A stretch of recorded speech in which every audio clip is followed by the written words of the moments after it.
I've had certain times in my life where I felt stupid and I felt broken and I felt stepped on. First, when I was broke as fuck starting my art dream, and my stepdad will make fun of me and be like, "Donde tantos millones? Where's your money at? Where's your millions? You say you're gonna be a famous artist," and I'll be like, "Dude, just fucking wait." And then my car got impounded because I was driving around painting in the streets with no license, and I got pulled over. I got caught in a checkpoint, and I had all my spray paint with me. And my ex picked me up, and I was like on in Pico Rivera off of Whittier and Paramount and Whittier and Rosemead. He picked me up, and I was so embarrassed to go home because I was broke with no money, and nobody would pay me for my dolls that I would paint. And I was 17, and he picked me up, and I didn't go home for a week. And when I went home, I was like, "Mom, my car got impounded." So my stepdad had to go with me to get the car out because it was under his name, and he was just like, "Where's your million, Dad? No, que vas a ser muy rica y que vas a tener dinero." And I was like, "Dude, I got the money to get my car out. Just shut the fuck up. Like, ayúdame a sacar el carro porque está tu nombre." And he was just laughing at me the whole time. One. Second, that boyfriend that I had, I was with him for 5 years, and that was my everything. But then I realized that I didn't want to be with him anymore. So I started fucking around, cheating, traveling, going with other people, you know. I wanted to explore. I was with him since I was like, 15, 16, 17. Like, I wanted to experience new things. So I left him, went with someone else, and then I came back and I was like, "Oh my God, the other person was horrible. I love this guy." So I came back broken, like, "I'm so sorry. I'm so sorry that I left you, but I'm back and I love you." So we tried, it didn't work out. We broke up. I caught him fucking another girl, and I was like, "Oh, I gotta go." Like, he didn't catch me fucking some other guy, but I caught him fucking a girl, and I was like, "Ah, I can't do this no more. I just gotta go because right about now we're just messing with each other." His mother would always tell him, like, "You need to be with a girl that's white.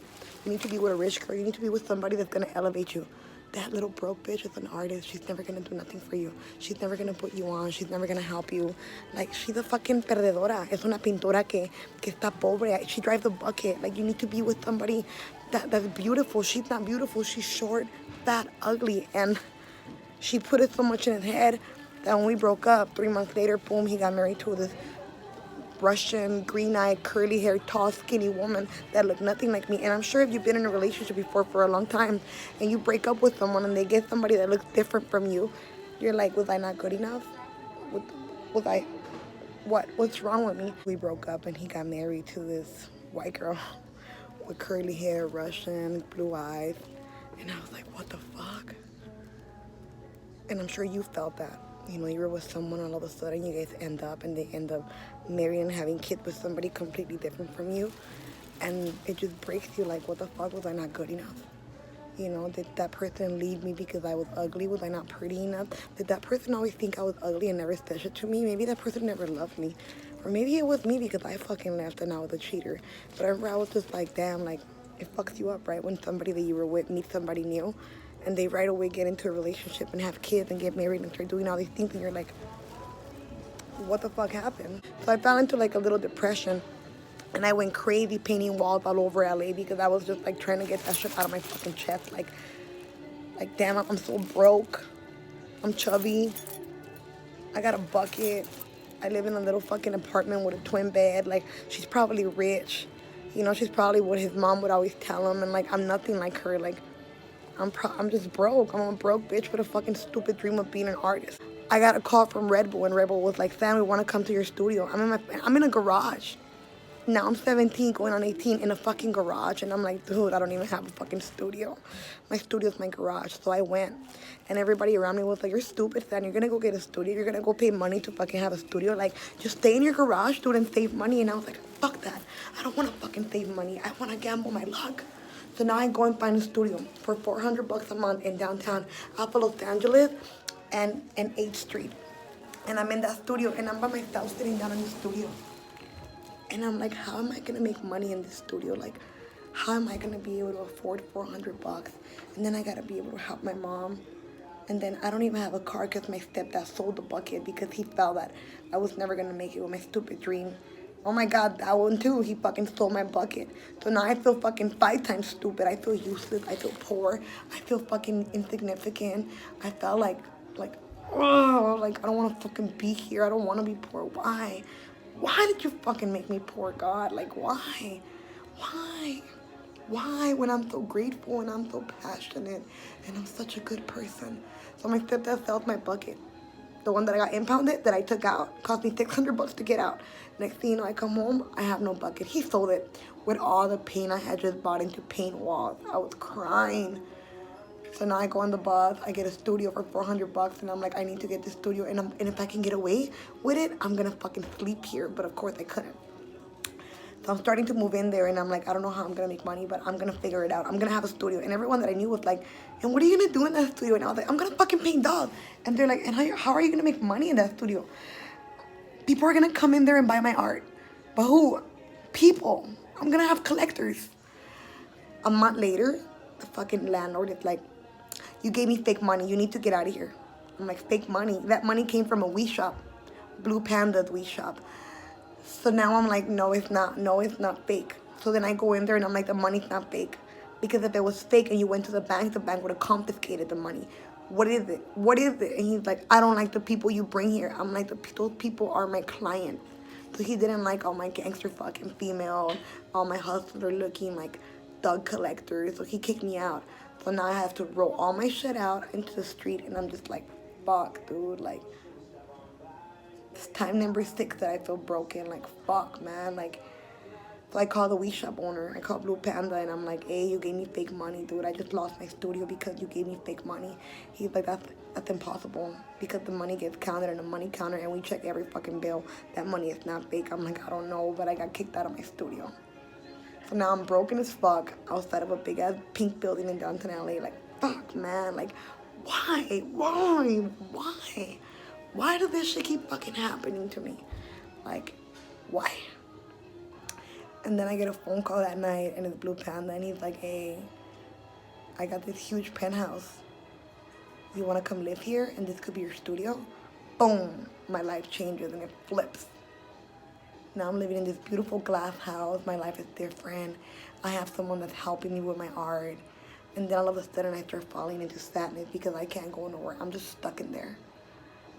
And then Blue Panda is 2 people in one. And then I started feeling sad. And then one day I realized that I was there because I felt that I could never give that to myself. So I'm in this place that doesn't belong to me, feeling awkward, feeling uncomfortable. Probably you've been there where you're with someone and you know that you shouldn't be there and you should leave and you should go chase your own luck, but you're like, oh, what if I can't afford it? So I'm staying there, and one day I was like, dude, just get the fuck out of here. Like, just leave. Like, you're not happy here anymore. There's no inspiration. You're in a beautiful place, but it's not yours. It's not yours, dude. It's time to go again. It's time to fucking bow down and fucking let go of your pride and just bounce. So I bounced, and there I go. Now I got a little truck. I put all the shit in my truck, and I drive everything from downtown to East LA, downtown East LA, downtown East LA. And I throw my life in my garage, and I'm back in my garage, back in my kitchen painting. And then from there, bam, I pick myself back up. And I got my studio in downtown LA, which is on Spring and 9th, which a lot of you guys have visited. And I was in there, and I was like, I'm back up. I was there for 2 years, and it was the most amazing 2 years of my life. And then the landlord kicked me out because he just didn't like me. He would always try to talk shit to me, and I would always be like, no, you will not talk to me like that. You will respect me. So then I get kicked out of that again. He didn't want to give me another fucking 2 years of lease. And then I'm back in my kitchen. And again, I feel broken. Like, fuck, man. Like, again, I fucking lost. And that was like, fuck, 2 years ago. A year and a half ago. And I'm just like, I'm not gonna break. So last year in February, I was in my living room. Do you remember I was in my living room? And I was like, I'm gonna fucking pick myself back up in the living room. I was in my living room for 6 months, and then bam, I got the Fam Factory. Bam, boom, right back up. I got a big ass factory. And then I lost the house that I was in. So this is like breaking me down again, number 8. So about 6 months ago, we didn't have a place to live in. We were staying in hotels. And I was like, this is not gonna break me. I'm gonna pick myself right back up. Boom. 4 months ago, I got my mother a house. Now we got a fucking house, you know? But every single time, something always breaks me, and I'm like, no. I gotta keep this body moving. I gotta keep fucking moving. You will not fucking break me, life. You will not make me bow down. So if something happened where you have to leave, where you lost something, where everything's gone and now you gotta start over again, don't fucking worry. I've been there. And every time it happens, I pick myself right back up. And I always imagine everything that I have been accomplishing. And I've always imagined it would just be me by myself, not a man, not someone helping me. So walk away from what no longer makes you happy and go build your own shit. It's okay if you're in the bottom fucking right now on the fucking floor scrubbing the fucking what is it, pavement, the ground? Get right back up. No emotion. I felt broken many times in my career, and every time I felt broken, I'll be like, no, this is not my reality. I'm gonna figure it out. So I'm gonna figure it out, you're gonna figure it out. Understood? Those are the times that I've been broken in my life and that I've picked myself right back up. If I can do it as a female by myself, alone, with the love of my mother, no money from her, but the love of my mother, and I can pick myself up and become a known artist, you can do it too. Just don't be emotional. Pick yourself back up. You drop, you pick yourself right back up. When Red Bull asked me if I had a studio and I didn't have a studio, I was in my garage. And I was always with this like knot in my chest, like I don't want to be broke. Like I don't want to be that bitch that's always gonna be there, that's always gonna stay there stuck and that never move forward. I don't want my ex to look back at me and be like, damn, that bitch never did shit. Like she's still a fucking broke, starving artist in a bucket trying to make it. Like, oh, thank God I left her. I was like, fuck no, I'm gonna be somebody. And one day, like, you know, when anyone that ever put me down looks back, they're gonna be like, damn, that bitch was fucking speaking the truth. She made, like, I was always like with this knot in my throat, like, no quiero ser pobre, no quiero ser mediocre, no quiero to be the broke bitch that never made it with a stupid dream. Like, I'm gonna fucking make it, and everybody that never believed in me is gonna look back and be like, damn. And I would always imagine myself in a different place. Like I tell you guys, my reality was not my reality. I was always like, no, this is not it. This is not it.